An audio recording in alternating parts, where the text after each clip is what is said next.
오전에 설교했습니다. 제가 이렇게 계획을 한 것은 아니었는데 순서대로 제자훈련 나가고 있는데 지금 초급반 첫 번째 말미에 지금 들어가고 있습니다. 8번째 시간입니다. 초급반.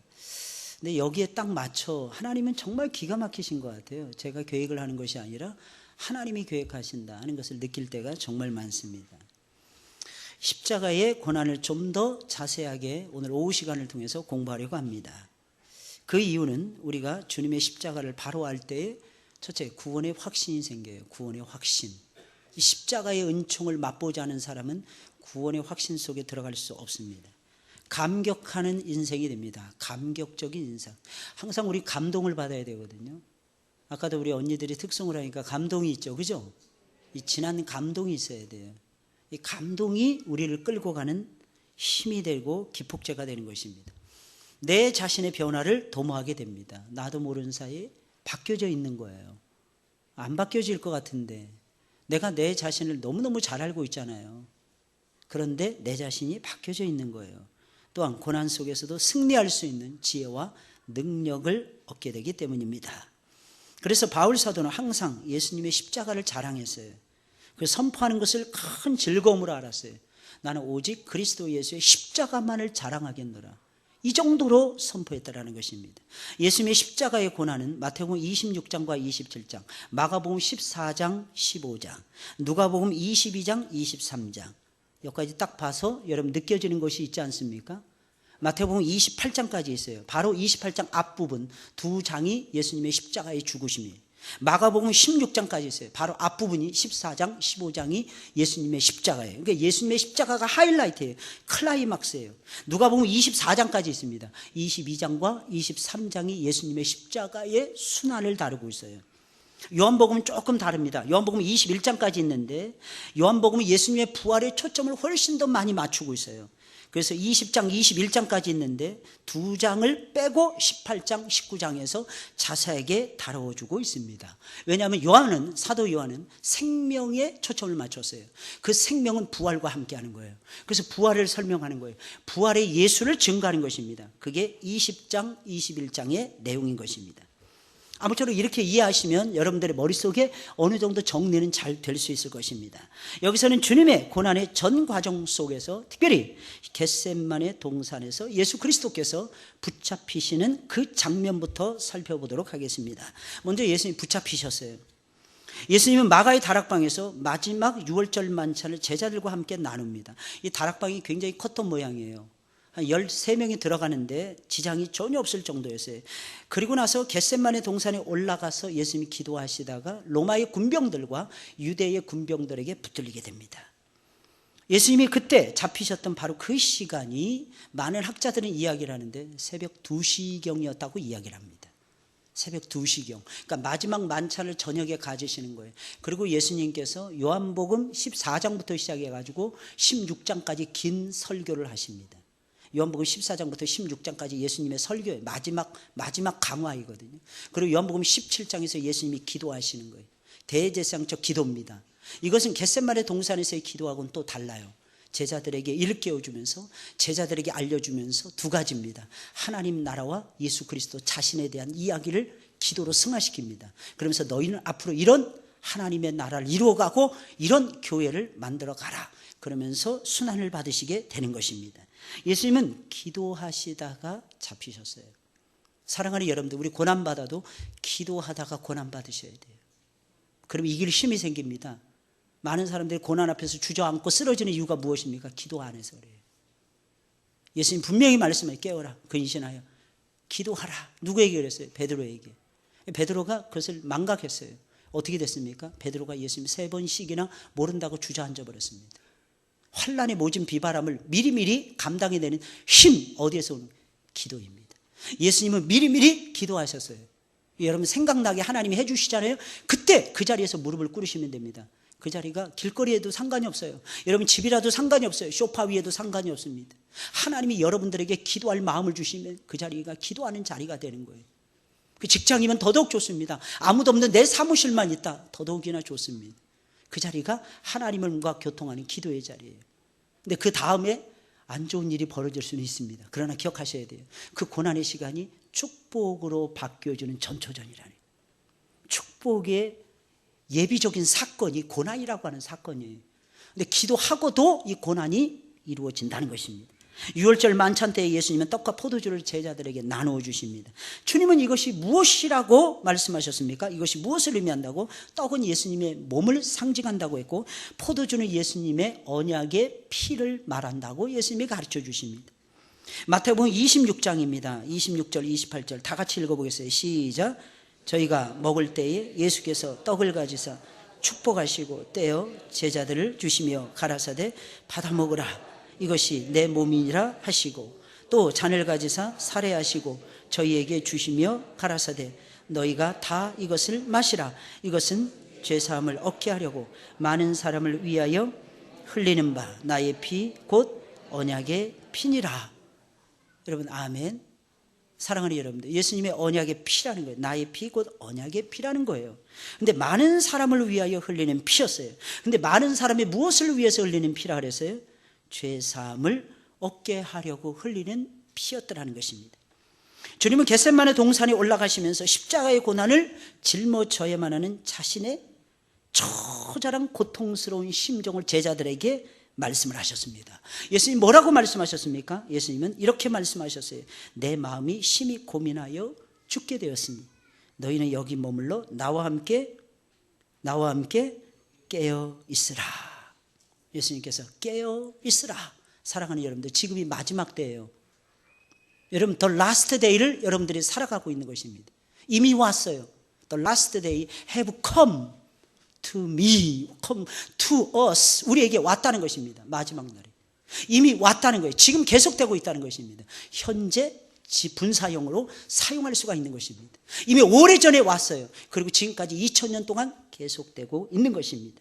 그때 우리 주님께서 하신 명령이 너희는 여기 머물러 나와 함께 깨어 있으라. 사랑하는 여러분들, 여러분들 어떠십니까? 여러분들 혹시 세상 일 안 해본 것 때문에 억울해 하십니까? 나 비행기도 한번 못 타봤어요. 비행기 타보는 게 소망이야. 그 비행기요, 매일 탄다고 생각하세요. 미치고 환장하고 펄쩍 뜁니다. 그러니까 한번 딱 탔다 하면 여러분 생각해 보세요. 미국 가려면 13시간이 기본이에요. 14시간, 많게는 15시간, 16시간 비행기 타고 가야 돼요. 여러분 그 조그만 의자에 앉아가지고 여러분 얼마나 고통스러운지 아십니까? 처음에 비행기 탈 때 제가 45분 비행기를 탔어요. 속초 비행장에서 서울공항까지 오는데 45분 딱 걸리더라고요. 뜨는데 15분 걸려요. 날아가는데 15분 걸려. 내리는데 15분 걸려요. 날아가는데 15분밖에 안 걸립니다. 그래서 이렇게 봤어요. 이렇게 딱 봤어요. 근데 비행기가 경비행기 수준이었어요. 고속버스에 앉아있는 기분이었어요. 양쪽에 2사람인가 3사람밖에 안 앉아있더라고. 그 통로가 딱 하나야. 그 조그만 비행기. 여러분 타보셨습니까? 무섭더라고. 무섭더만 거. 높이 그냥 쑥 올라가는데 기류가 있어요. 옆에 이렇게 싹 봤어요. 비행기가 지나가는데 총알이 지나가는 것 같아요. 그러니까 걔네들이 봤을 때는 우리도 총알처럼 지나가는 거 아니겠습니까? 미칩니다, 여러분들. 근데 10몇 시간 타보세요. 더 미칩니다. 45분인데 좀 아쉽더라고. 그리고 제주도 갈 때 그 다음에 탔어요. 제주도 가는데도 비슷하게 걸리더라고. 50분인가? 1시간인가밖에 안 걸리더라고. 워낙 우리나라 땅덩어리가 넓어버리니까 가는데 한참 걸리는 거예요. 가는데 딱 15분, 20분밖에 걸리지 않는 거예요. 야, 정말. 근데 미국은요, 이 대륙입니다, 대륙. 시간대도 달라요. 이게 가면서 시간이 바뀌어요. 가면서 시간이 바뀌어요. 그러니까 영국이라든지 이런 데 날아갈 때 보면은요, 그리고 올 때하고 갈 때하고 완전히 다릅니다. 갈 때 보면은 시간이 우리가 훨씬 빠르거든요. 9시간이 빨라요. 그러니까 9시간 벌고 가는 거예요. 날아가면서. 거기 가면 쭉 아침에 가면 아침입니다. 어떤 때는 보면. 참 신기해. 밤입니다. 12시간 차이가 나니까 거의. 그리고 거꾸로 이렇게 오잖아요. 그러면 시간을 어떤 때는 번 것 같은, 아니 놓치는 것 같은 이런 느낌을 받을 때가 정말 많습니다. 간혹하다 이런 비행기 무조건 타지 마시고 여러분들. 또 하나 있어요. 또 하나. 우리는 못 해보면 억울해할 때가 너무 많잖아요. 다 하면 행복할 것 같습니까? 아니에요, 여러분들. 다 한다고 해서 행복하지 않아요. 예수님 말씀하시기 옷 2벌 있는 자는 옷 1벌 있는 자, 없는 자에게 나누어 주라라고 말씀하실 정도였어요. 여러분 예수님 당시에는 옷이 1벌 2벌밖에 없었어요. 여러분들 옷장에 옷이 너무 많지 않나요? 교회 나오려면 막 고민되지 않나요? 뭐 입고 나올까? 복이 있는 거예요. 복이 있는 거예요. 신발도 제가 보니까 저도 신발이 없는 줄 알았더니 신발이 한 5켤레는 되더라고. 왜냐하면 구두 있어야 되잖아요. 또 랜드로버 있어야 되잖아요. 또 운동화 있어야 되잖아요. 또 산에 가려면 또 산에 등산화 있어야 되잖아요.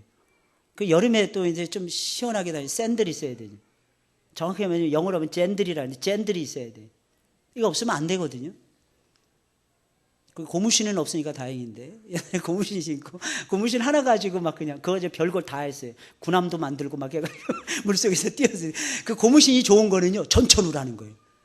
비가 오든 가물든 아무 상관없이 했는데, 그리고 발 한번 닦을 때도 너무 신어요. 수도가에 가서 발 딱 대면 그냥 깨끗하게 그냥 씻겨집니다. 그게 고무신의 힘이었어요. 그것도 검정 고무신. 여러분들 흰 고무신 신는 사람은 이 황태자들이나 흰 고무신 신고요. 저 어렸을 때는 대부분 보면은 다 검정 고무신 신었어요.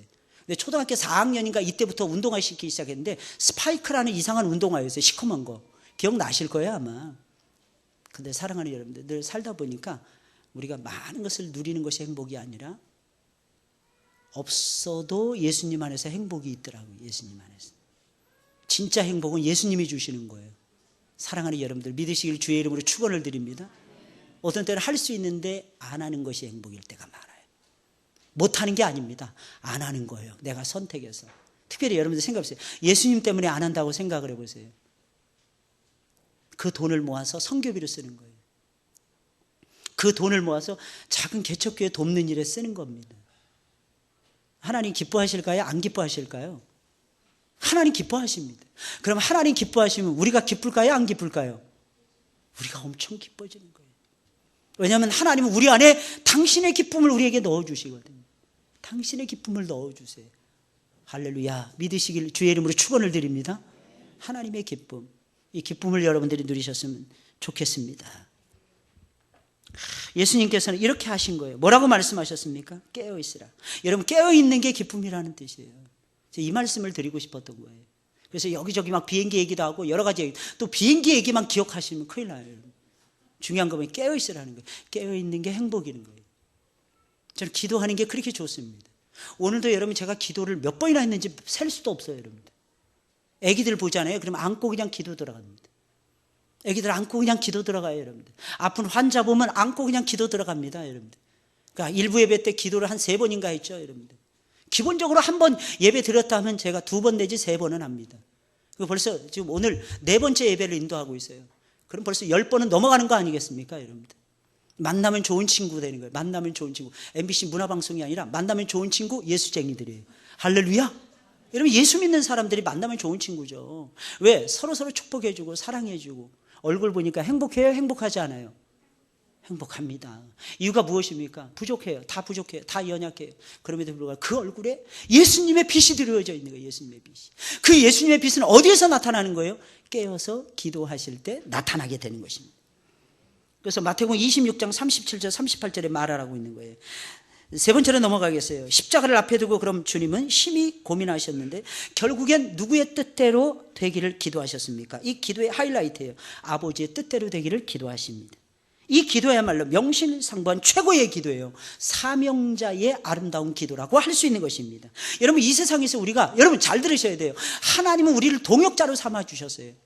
내가 하나님의 친구가 된 거예요. 내가 하나님의 동역자가 된 거예요. 이것만큼 행복한 것이 어디 있습니까? 여러분들 무엇을 의미하는 것입니까? 하나님이 나를 인정해 주셨음을 의미하는 거예요. 내가 세상에서 인정 못 받을 때 많잖아요. 사람들은 나를 거들떠보지도 않을 때도 많잖아요. 그런데 하나님 앞에 나오면 너무너무 좋은 것이 있어요. 하나님은 나를 기억하신다는 거예요. 하나님은 나를 인정하신다는 거예요. 하나님은 나를 소중하게 여기신다는 것입니다. 그러니 사랑하는 여러분, 우리가 뭐예요? 우리가 사명자인 거예요. 우리가 어떻게 됩니까? 아버지의 뜻을 구하는 사명자들로 살아가셔야 되는 거예요. 늘 말씀 마태복음 26장 39절 우리가 너무 잘 아는 내용 아니겠습니까? 내 아버지여 할 만하시거든 이 잔을 여기서 지나가게 하옵소서. 그러나 나의 원대로 마옵시고.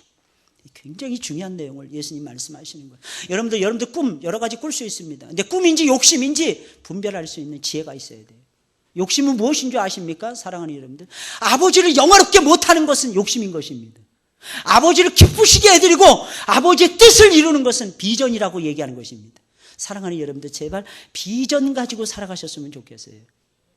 그럼 비전과 욕심의 차이는 무엇입니까? 언제든지 내려놓을 수 있어야 비전인 것입니다. 언제든지 포기할 수 있어야 되는 것입니다. 계속해서 나 이거 못 포기합니다, 이런 거 욕심인 것입니다. 사랑하는 여러분들, 무엇을 원하십니까? 하나님 앞에 무엇을 구하고 계십니까? 여러분들, 그게 아버지가 여러분들에게 주신 비전 맞습니까? 아니면 딱딱 포기하셔야 돼요. 아버지의 뜻이 먼저인 것입니다. 나의 원대로 마옵시고 아버지의 뜻대로 되기를 원하나이다. 그래서 딱 내려놓으셔야 돼요. 그럼 그건 비전입니다. 사랑하는 여러분들, 그 비전은 하나님이 이루실까요? 안 이루실까요? 이루어 주십니다. 이루어 주세요. 기도하다가 예수님은 잡히십니다. 예수님을 잡으러 온 자들은 누구였습니까? 예수님의 제자 중에 가장 똑똑하다고 말할 수 있는 가룟 유다예요. 그리고 대제사장들과 백성의 장로들에게서 파송된 큰 무리들이었습니다. 마태복음 26장 47절에 나오고 있는 내용이에요. 사실 이들은 가장 먼저 예수님을 영접해야 되는 하나님의 백성들이었어요. 주님이 구약에 예언되어 있는 메시아라고 증거해야만 되는 사람들이었어요. 왜? 이들은 알고 있었기 때문입니다. 그런데도 이들은 어떻게 합니까? 예수님을 잡으러 갔어요. 거꾸로. 예수님을 풀어놔 주셔야 되는데, 예수님이 오히려 말씀을 증거할 수 있도록 도와주셔야 되는데 그러지 않았다는 것입니다. 오늘날도 이런 안타까운 일들이 우리 가운데서 벌어질 때가 많습니다. 예수님의 일에 가장 먼저 앞장서야 되는, 일해야 되는 교회의 중직자들이, 앞장서서 일해야 되는 사람들이 오히려 예수님의 일을 대적하고 방해하고 회방하는 일들을 일삼을 때가 많더라는 것입니다. 왜? 도대체 왜 그랬을까요? 제가 보기에 욕심에 끌려서 그럽니다. 제가 보기에는 깨어있지 못해서 그렇습니다. 공중권세 잡은 마귀에게 휘둘려서 그렇습니다. 사랑하는 여러분들, 제발 깨어있어서 성령의 두루마기를 입고 하나님이 입혀주시는 전신갑주를 입고, 사랑하는 여러분들 깨어서 여러분들에게 주어진 사명에 집중하시기를 주의 이름으로 축원을 드립니다. 나에게 주어진 사명이 뭘까 하는 거예요. 여러분, 그게 1번입니다. 나머지는 전부 다 버려야 되는 것들일 때가 많습니다. 물론 우리가 먹고 사는 부분들 신경 써야 되겠죠. 그러나 사랑하는 여러분들, 우리는 먹고 마시기 위해서 살아가는 사람들 아닙니다. 주님 분명히 말씀하셨어요. 너희는 먼저 그의 나라와 그의 의를 구하라. 그리하면 이 모든 것을 너희에게 더하시리라. 무엇이 염려가 되십니까? 하나님은 꽃들도 입히세요. 날아다니는 새들에게도 먹잇감을 다 주십니다. 짐승들도 식물들도 제 먹을 것은 다 먹습니다. 그러니 사랑하는 여러분들, 우리가 어찌 먹는데 취해서 살아갈 수가 있겠어요? 먹는데 빠져 살 수 있겠습니까? 딱딱 포기하셔야 돼요. 때로는 하나님이 무엇을 원하시는가 그거 하세요. 신앙은 2가지라고 늘 말씀드렸잖아요. 첫째는 포기하는 거예요. 많이 포기하세요. 하나님 많이 돌려주실 것입니다. 내한테는 왜 많은 것이 안 올까? 잘 보세요. 많이 포기하지 않으니까. 많이 포기하는 대로 하나님 만월의 여김을 당하지 않으시거든요. 이상하게 어떤 사람에게 항상 하나님이 풍요롭게 채워주셔. 부러움만 하지 마시고 그 사람이 어떻게 사는지를 잘 보세요.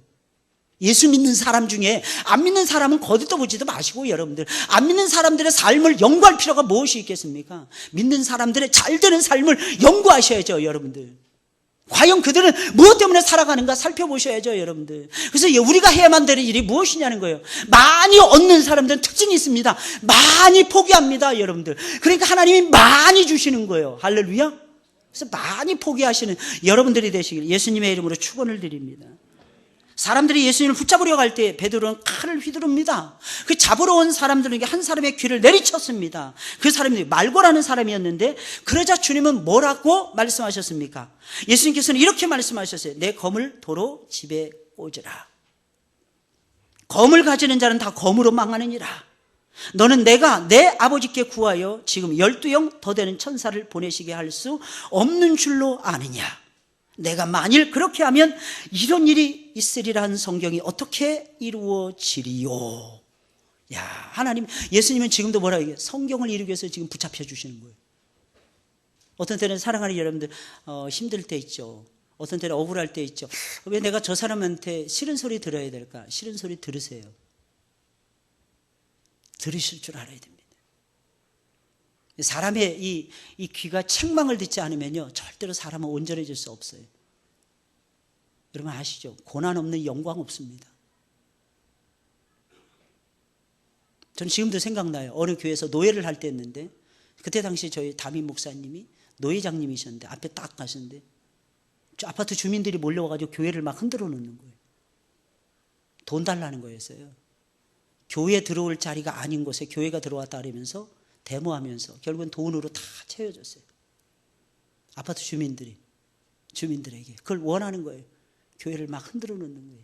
담임 목사님이 어쩔 줄 모르는 거예요. 외부 손님들이 잔뜩 오셨는데 그 담임 목사님이 우리 교회에서 부목사님을 하셨던 그런 분이었습니다. 근데 우리 담임 목사님 딱 쓰신 노회장님이셨는데 딱 씁니다. 나는, 그분도 임 목사님이셨어요. 나는 임 목사가 너무 부럽습니다. 나는 내가 언제 예수님 때문에 큰 고난을 받았는지 기억조차 나지 않습니다. 교회가 승승장구하면서 막 부흥하는 시기였어요. 나는 임 목사님이 너무너무 부럽습니다. 사람들이 앉아 계시던 모든 목사님들이 깜짝 뭐가 부럽냐는 거죠. 지금 임 목사님은 주 안에서 고난을 받고 있는 겁니다. 주 안에서 받는 고난은 아름답고 아름다운 열매를 맺습니다. 나는 이 교회가 부럽고 임 목사가 부럽습니다. 근데 그 교회가 지금 상곡동에서요. 주한 장로교회 옆에 있는데요. 바로 옆에 있어요. 수천 명 모이는 큰 교회로 더욱 부흥했습니다. 그분은 복음 때문에 살고 복음 때문에 죽으시는 목사님이셨어요. 사랑하는 여러분들 어떠십니까? 여러분들에게 지금 아픔이 있습니까? 어려움이 있습니까? 괴로운 것이 있습니까? 감사하셔야 돼요. 지금 주님의 면류관을 여러분들이 쓰고 있는 겁니다. 언젠가는 그 가시 면류관이 하나님께서는 우리에게 영광스러운 금 면류관으로 바꿔주실 것입니다. 이 땅에서 바꿔주세요. 왜? 예수님 때문에 고난을 받는 자들에게는 예수님이 약속하셨거든요. 내가 이 땅에서 잃어버린 것에 100배를 줄 것이니라. 이 예수님의 약속이었어요. 부모나 형제나 전토나 어떤 것이라도 잃어버린 자에게는 내가 100배를 줄 것이니라. 나로 인하여 너희가 고난을 받으면 내가 100배를 내가 너희에게 안겨줄 것이니라. 그러니 사랑하는 여러분들, 하나님이 100배의 축복을 주시려고 우리에게 잠시 잠깐 고난 주신 거예요. 그러니 견디셔야죠.